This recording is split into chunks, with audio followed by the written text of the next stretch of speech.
Toll the Great Bell of Nurgle 7 times, because today we're talking about starting a grim, uncompromising battle line of the Plague Marines of Mortarion.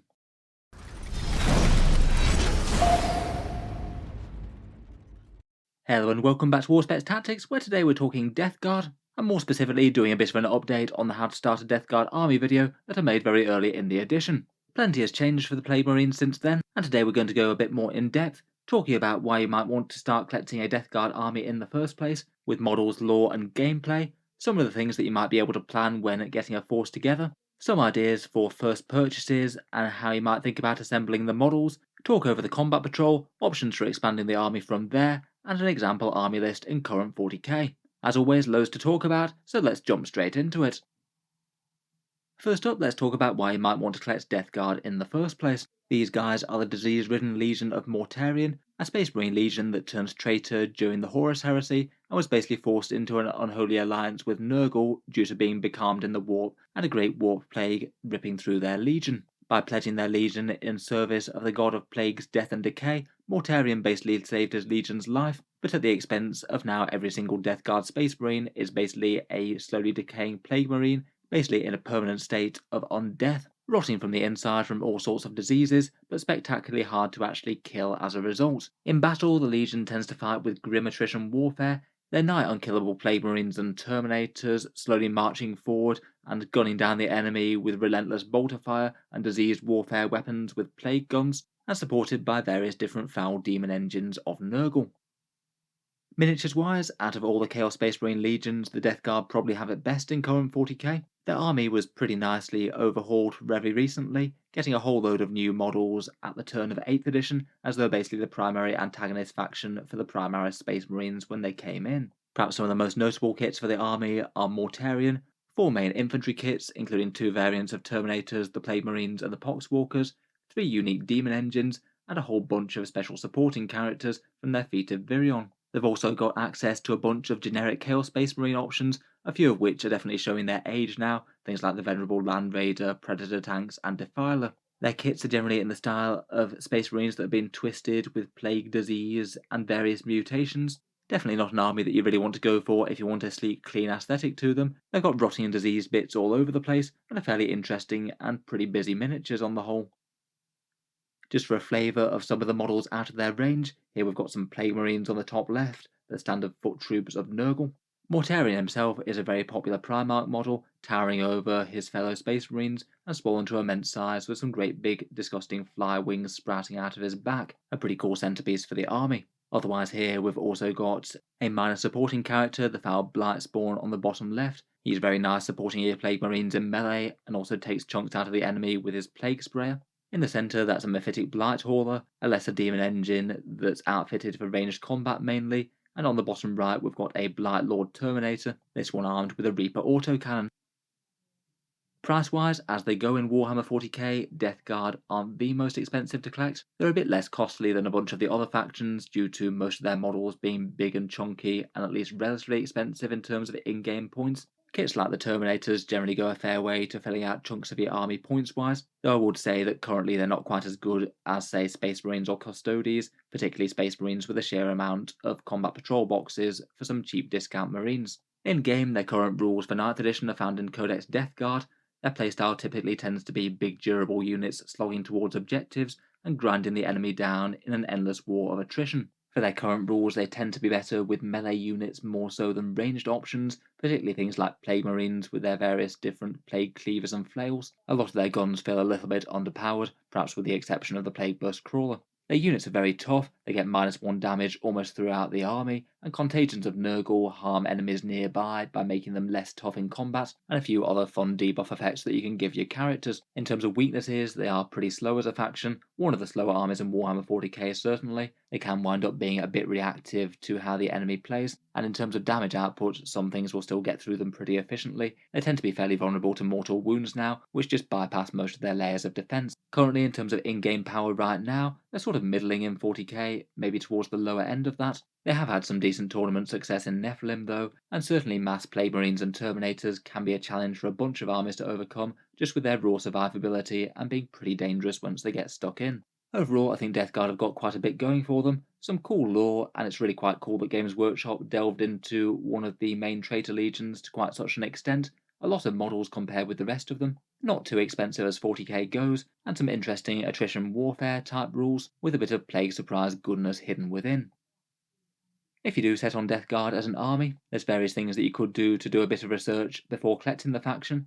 Picking up Codex Death Guard early might not be the worst idea in the world. 40k books do tend to be a bit on the expensive side though. It'd be £32.50, €42.50 or $55 right now. Otherwise, for rules research, you could look at Battlescribe and Warhapedia, a couple of unofficial rule sources that keep track of Games Workshop's many rules options, plus Games Workshop's own app for army rules and list building. Tabletop Simulator or Proxy Models could allow you to try out some models before you buy them. Always could be good to get a bit of a feel of the army if you want to. And here on YouTube is a pretty awesome resource as well. On this channel I have made a fair bit of Death Guard content, including a recent tier list of units within the codex, plus a whole army overview in the current game. I'll leave a link to the current game video down in the video description.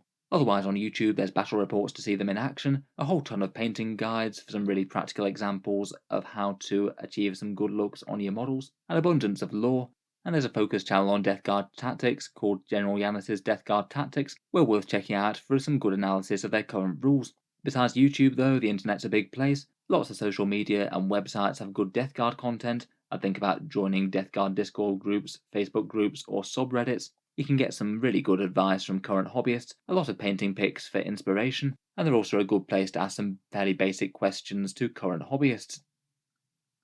Otherwise, when planning an army in Warhammer 40k, you could think about what sort of flavour of Death Guard force you fancy playing with in-game. I feel like the Death Guard Codex does have enough options that mean that you could build the army in very different ways if you wanted to. Anything from taking mass infantry with loads of Plague Marines or Terminators, to a fairly heavy Demon Engine force with say 3 Plague Burst Crawlers and a bunch of Bloat Drones, going really heavy on a zombie horde and just cramming in as many poxwalkers as you can fit with the unit restrictions, or certainly just take a more balanced approach, taking a few aspects from each playstyle. Currently at the moment, the infantry death guard seem to be fairly strong, maybe supported by a few nice demon engines. You could also theme your army around one of the plague companies. They do have some small additional rules in-game that incentivize, say, demon engines for some armies, or Terminators for others. Could be a fun little lore thing to differentiate your Death Guard from other ones. I'd initially think about drafting a starter 500-point combat patrol list to get some models on the board and playing some games, and I think early on I'd draft out a very rough target for a 2,000-point army list to build towards, even if with your experiences with getting models together wind up changing it by the time that you get there. It's just quite handy for visualizing what a full army might look like and what sort of things you might like as you move along. Then, for actually starting to get some models on the table, I'd think about painting up a test model or two. Perhaps a Plague Marine or a Terminator wouldn't be the worst place to start, and maybe try out a few effects for the armour and the various fleshy mutations that you're going to get throughout the army, and see how they look when they're put together. As armies go, I think they work okay for contrast paints as well. They're pretty busy miniatures, so contrast pooling in the recesses and picking out different parts of the model can be quite helpful. If it were me, I'd look at a few example YouTube tutorials for how people get some good effects on your models, pick an end result that you're a fan of, and maybe go for something along those lines with putting your own twists on it. In general, most people tend to follow the actual Legion colour scheme of Death Guard Green. No real reason that you couldn't go for a bit of an alternate scheme. You could go for their Heresy armour scheme if you fancied something different, or just go completely off the rails with something entirely different. Maybe just say it's something like a Renegade Warband that's left the Legion far behind.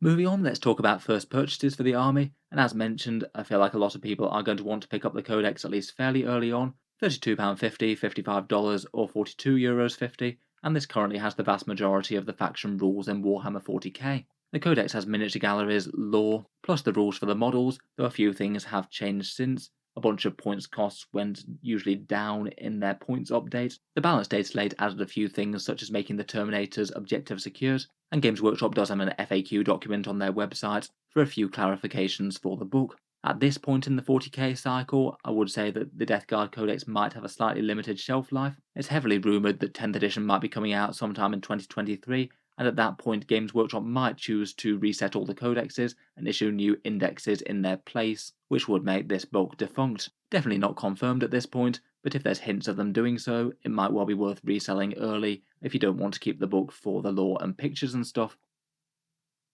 Otherwise, for the most exciting bits, with first models and things, I'd certainly at least consider the Combat Patrol Death Guard box. That's the current discount option from Games Workshop, and there's several other past value boxes and things like the Christmas sets, 8th edition starter boxes, and the Warhammer Conquest magazines. We'll take a look at the Combat Patrol in just a second, but if you just wanted to dip a toe in the faction and get a kit or two, probably something like a box of Plague Marines or Death Guard Terminators might be the best place to go for. A bunch of big chunky models that you're likely to play in lots of games, and also feel like some of the more archetypical units of the faction, either your battle line troops or shock elites, and getting them together you've got a bunch of things that are common across the army, and can get used to painting the models and things. Beyond that, core HQ choices that you might want to use in most games will be good, though I must admit Games Workshop themselves make the characters of the Death Guard kind of annoying to get a hold of. A lot of lists would really quite like to run a Malignant Plaguecaster, though he's only available in a 3-part kit bundled with a Plague Marine champion and a minor support character, and I feel like the Lord of Contagion would be quite a nice pickup to go for straight away, but he's only available as the Lord Felthius and Tainted cohort, and the arguably much nicer Lord of Contagion model from Dark Imperium has gone away entirely. I guess for a standalone HQ choice, a Lord of Virulence isn't too terrible. The Death Guard HQ section in terms of models is a bit of a mess though. Otherwise though, for first purchases, anything else particularly inspiring in terms of models or gameplay is pretty nice. If you really just want one model that's going to inspire you to collect the faction, no reason not to go for that fairly early. If you did just want to spring for Mortarion himself, it's not a terrible idea, but it might be a good idea to tackle some smaller models before going for one of the biggest and shiniest in the range, just so you don't make a mess of him too much with painting. Before we look at the Combat Patrol, let's just talk very quickly about buying 40k miniatures in general. I think something that's always worth just going over again with these start collecting videos. You can buy things direct from Games Workshop. It's generally the most reliable and often the fastest, but also often the most expensive as well. GW do have the weird system of allowing third-party retailers to charge less than they do. For that reason, things like local gaming stores or online retailers in your region will often have things at 10 or 20% off. For example, here in the UK, there's Element Games, which I'll link down in the video description.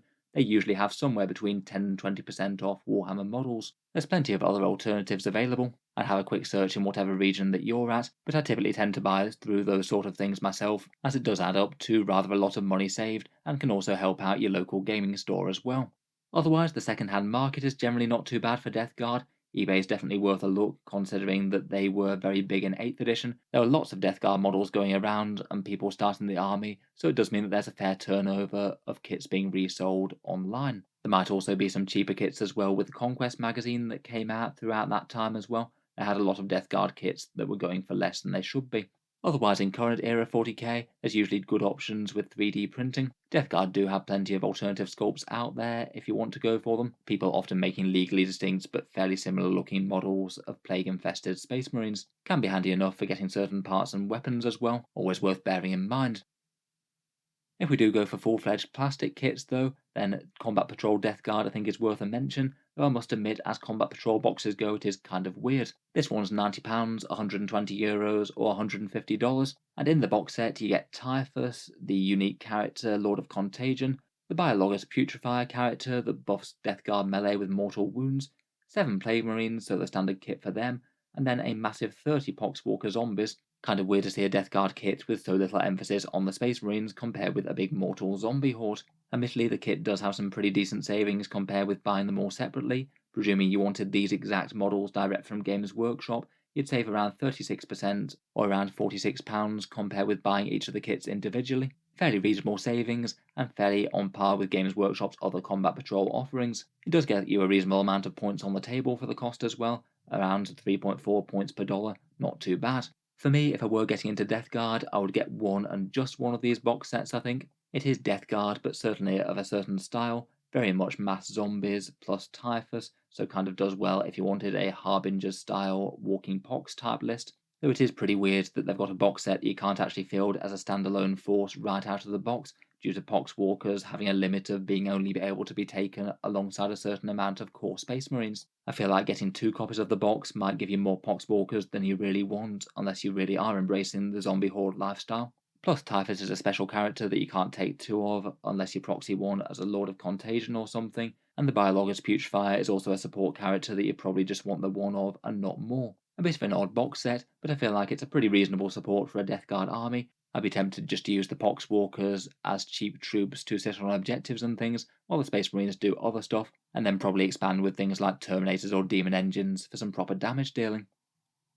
At time of recording as well, I think it's probably just worth mentioning the 2022 Christmas box set, The Council of the Death Lord. This discount set's limited edition, and when it was from Games Workshop it was £130, €170 or $210, and in this one you get Mortarion, 14 Plague Marines and 5 Blight Lord Terminators, around about 1,000 points worth of models overall, and a pretty solid discount of around 43% if you can find it somewhere around its original price. If you want Mortarion and a solid core to the army to start off, it's really not bad. There might still be some going on eBay for reasonable prices, or in certain third-party sellers that haven't sold out of them.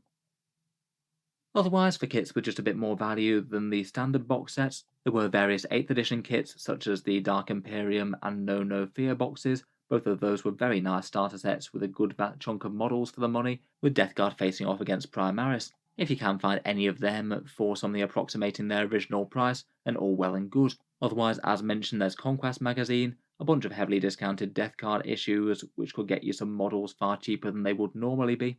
And from Games Workshop's current range, if you just want to maximise points per dollar and get a whole bunch of Death Guard on the table for relatively cheap, two of the better options might be the little Mephitic Blight Haulers with their Easy Build kit. They're fairly cheap for a Games Workshop vehicle and are still 120 points in game, and the Blight Lord Terminators are a fairly reasonable option as well, and £36 or $60. Lord Felthius and his Tainted cohort are also kind of good for that, gets you a Lord of Contagion, plus 3 more Blight Lord Terminators, though admittedly his model is a little bit on the cartoony side, some people like him more than others. For assembling first models, a lot of Death Guard units don't have that many choices on loadout, but for the ones that do, here are just a few thoughts based on their current rules. Plague Marines currently get free gear, so it makes sense to load up on a bunch of snazzy upgrades.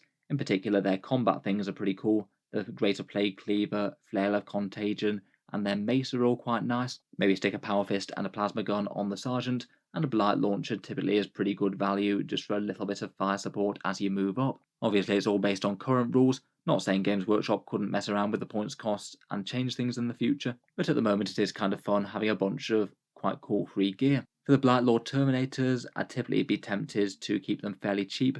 Either axes or swords are both usable. I'd usually keep them quite cheap with the combi bolters and just have them being a durable anvil. For the Plague Burst Crawler, I'd probably try and magnetise the sponsons out, but if you're deciding on one or the other, the entropy cannons are the way to go at the moment, I think. A couple of damage D3+3 shots definitely seem like worth the upgrade, plus it means that you keep that blast weapon out of engagement range and keep it firing. Finally, for the featured bloat drones, the Flesh Mower will be the one I'd go for at the moment. They're a nice strong melee on a fairly fast platform, and they also look utterly horrifying, which is a nice bonus. After you've got your first few models painted up and ready to go, you can think about expanding an army. Broadly speaking, I'd say within the Death Guard Codex, the vast majority of the unique Death Guard stuff are pretty usable in-game, but the majority of the generic Chaos Space Marine options just tend to be a bit lackluster, which I guess is probably the way round that you'd want it if it had to be one way or the other. Here are just a few of the stronger units that you could think about using. Plague Marines, as mentioned, are very efficient, very tough and strong in melee, and Rhinos are a pretty reasonable way to transport them into battle for a couple of squads. Both the Death Shroud and the Blight Lord Terminators are quite cool models and usable, both tough and objective secured at the moment. Blight Lords are just generally tougher and bigger squads for big buffs, and Death Shroud actually packs some fairly serious combat threat with their damage 2 scythes. The Plague Burst Crawler has been a tank that's been pretty good for the points cost more or less since it came out. A nice barrage weapon with the mortar backed up with some solid firepower. I think it's rarely a wrong choice to have one or two of these loitering in the backfield. The featured bloat drone can be fun to have a couple of them going forward. Flesh Mowers are quite nice for some mobile combat threat, and you can use that flash outbreak stratagem on them to throw a Warlord's debuff into the enemy army, maybe limiting their movement or turning off their rerolls. Then beyond that, there's a bunch of characters that are quite nice. As mentioned, the Lord of Contagion and Malignant Plaguecaster are pretty solid options in the HQ section, though annoyingly both of those come in a bit of a composite kit, alongside other models that you may or may not want. Out of the minor support Virion characters, probably the ones with the most value at the moment are the Tallyman for some CP farming and some hit roll buffs, and the Foul Blight Spawn is rather good for breaking enemy charges, plus putting in some work with that brutal Plague Sprayer. Mortarion himself is a pretty awesome centerpiece. I feel like he's probably not the most competitive unit in the Death Guard Codex at the moment, but he's certainly usable, and tournament lists have run him to good success recently. Definitely a bunch of ways that you can go. A solid core of the Plague Marines and Terminators are usually a good idea. Maybe a small amount of Demon Engines backing them up, and the Tallyman and Foul Blight Spawn are pretty nice as supporting characters. Just roughly speaking, I'd have a end goal in mind for a 2000 point army list, and then buy the units individually or in small chunks towards the larger force, rather than going at everything at once and having a whole army of grey plastic. Can just be a little bit less motivational to get all that stuff painted up. Lastly, just for an example of a strong Death Guard army list at time of recording, just for an idea as to what it could look like, this one's a list from Battlescribe by a Derek Apshe, who used it to take first at the Goonhammer Open US tournament, and it does manage to use the Lords of Plague's Mortarion himself to good effect. In the list, there's 4 different characters. Mortarion takes the Gloaming Bloat Warlord trait for turning off enemy rerolls nearby, and has a couple of Witchfires to throw out some mortal wounds with his Psychic. In the HQ section, there's a Lord of Contagion and Malignant Plague Caster. The Lord of Contagion takes the Ferric Blight from the Inexorable Plague Company, making AP a bit better for him in combat and things, and he also takes the Plague Skull of Glathilla relic, a relic that can throw out a whole bunch of mortal wounds once per game. The Malignant Plague Caster is next. He has Miasma of Pestilence for a -1 to hit, and Putrescent Vitality for a bit of extra toughness on a squad, taking the Putrid Periapt as well, a relic that allows him to know an extra power. There's then a nice Tallyman, who, as mentioned, can farm up some command points pretty efficiently, and also buff one of the big units. Moving on to the squads, and the troop section is fairly well filled out with a big unit of Plague Marines. This one takes 2 flails, maces, cleavers, and a melter gun, and the champion takes a plasma pistol and power fist. I'd guess they'd be arriving by the Dreadclaw drop pod, a Forge World Imperial armor choice to get the Plague Marines to the front turn 1. And then there's a couple of other small Plague Marine units, again with a maximal amount of melee gear, and from the context of the list it looks like they'd be riding in a couple of Chaos Rhinos to get them onto objectives. There's then 2 units of 10 Poxwalkers, cheap little zombies to hold down some objectives and maybe doing some actions like spread the sickness on their secondary objectives, a big scary unit of 4 Death Shroud Terminators, the champion taking the extra Plague Spurt Gauntlet for a bit of extra anti-infantry clearing. And then besides the transports that we've already mentioned, the list also takes a Feated Bloat Drone with that Flesh Mower upgrade, pretty grisly as you can see here on the right, and a Plague Burst Crawler with Entropy Cannons and the Heavy Slugger, a little bit of heavy firepower sitting in the backfield. Overall it does feel like a pretty nicely balanced list for Death Guard. Quite nice to see the Primarch being taken in all his might, a few of the stronger characters, a bunch of Plague Marines and some Terminators, plus some nice Demon Engines. Really quite cool to see such a list doing very well. In any case, I think we'll leave that there for now for our overview of starting Death Guard currently. As always, let me know your thoughts on collecting the army down in the comments. Any other advice for newer players is greatly appreciated. If you've enjoyed the video, then feel free to subscribe to Auspex Tactics, or I'll certainly keep the regular 40k videos coming. I'll link my overview to Death Guard for the army's playstyle in Warhammer 40k if you'd like some more content to dive a bit deeper in the army's game mechanics.